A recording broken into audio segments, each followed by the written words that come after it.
So, ito yung pinag-giveaway natin last time. Isang Nike white shoes na second hand pero sobrang okay pa siya. And ang maswerteng nakakuha nga ay si Miss Sheila. Ayan. So, pumunta nga tayo sa isang LBC branch para ipadala ito somewhere in North. Actually, dun sa Isabela.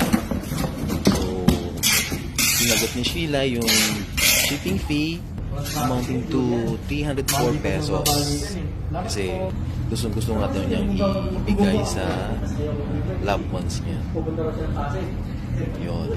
So, here's the twist, Sheila.